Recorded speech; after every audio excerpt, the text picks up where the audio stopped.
We're back. It's the All-Time Bro Gilbert, and this routine is a classic. It's solid gold. It brings back a lot of memories. I was 16 when I first got this in the mail, and it came with a piece of rope and a big poster that you put out on your wall, and you could follow along all the steps of the routine.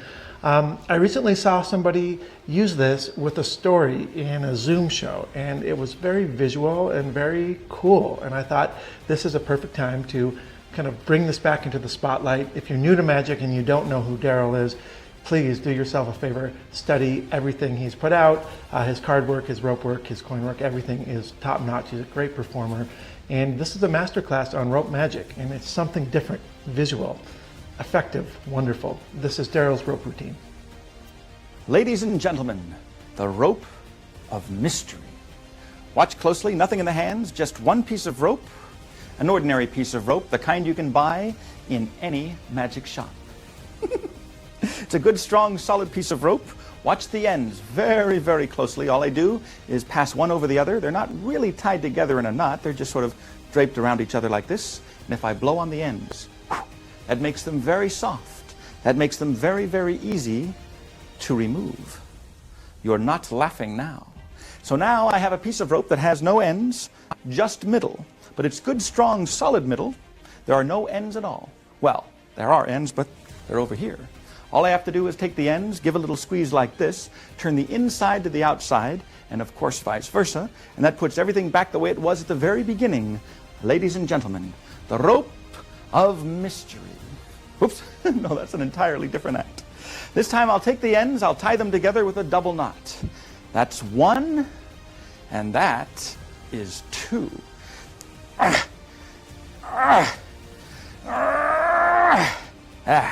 A good strong double knot. Now if I cut the rope any place, of course I'd have two pieces, but I don't have any scissors. But that's all right. I'm a professional. I can fake it.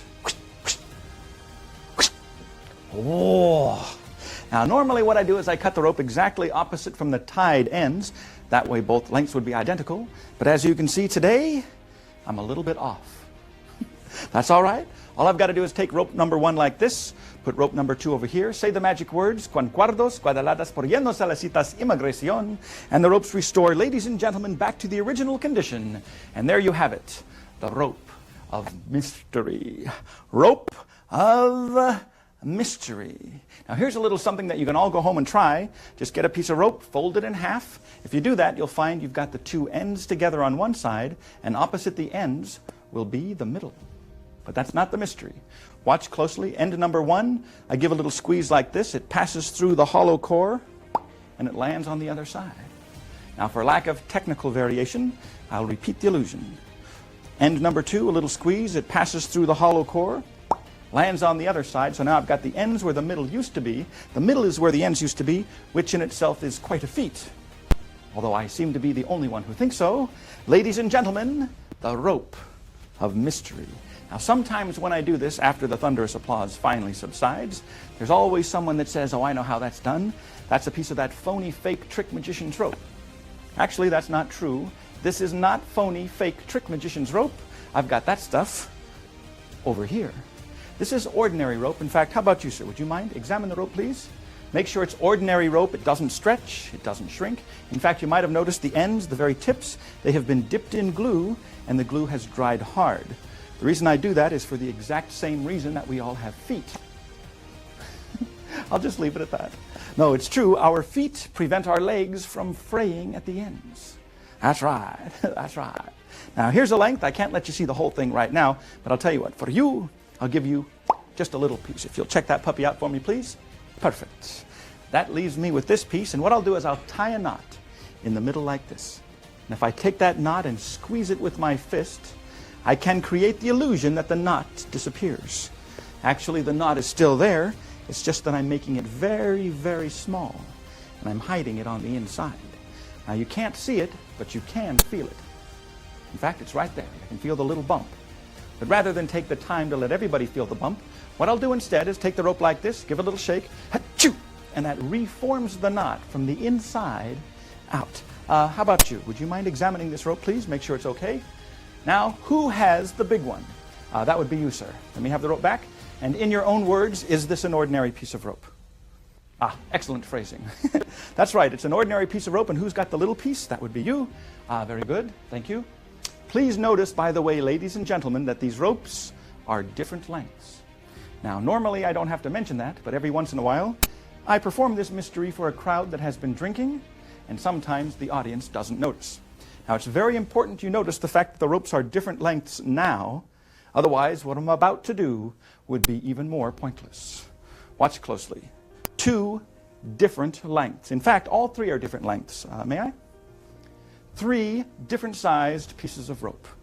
All I've got to do now is bring up the opposite ends of the long piece, the middle-sized piece, and the short piece, and I say the magic words, stretcho, stretcho, stretcho, and the ropes will magically, mysteriously, and therefore entertainingly stretch and stretch until they all become identical in length. Can I hear a hallelujah on that, brothers and sisters? That's right, hallelujah. That's right, my friends, you've got to praise the chord. Some of these jokes I do just for myself. Watch closely, 3 pieces of rope now all identical in length. Here's rope number 1. I want you to see for yourself. It doesn't stretch, it doesn't shrink. It's a good, strong, solid piece of rope. But now rope number 1 is exactly the same length as rope number 2, which also does not stretch or shrink. And rope number 2 is exactly the same length as rope number 3. It's a very convincing illusion. Sometimes, though, when I do this, people think I'm using that phony sleight of hand stuff. But that's not true. In fact, to prove there is no sleight of hand involved, I will tie the ropes together. Now, with the ropes tied together, there's no way that I could cheat, even if I wanted to. In fact, I'll tie these ends together as well. 3 ropes tied together, making sleight of hand absolutely impossible. All I've got to do now is gather up the ropes, say the magic words, shrinko, shrinko, shrinko. And even though the ropes are securely tied together, still, they change back to their 3 completely different original lengths. Now, I don't expect you to take my word for it, so you might want to examine this rope here yourself. The little piece, make sure it doesn't stretch or shrink. Not to be confused, of course, with the middle-sized piece, and that would be for you over here, and the long piece, and that brings this mystery, ladies and gentlemen, to its dramatic conclusion, the stretching ropes of India.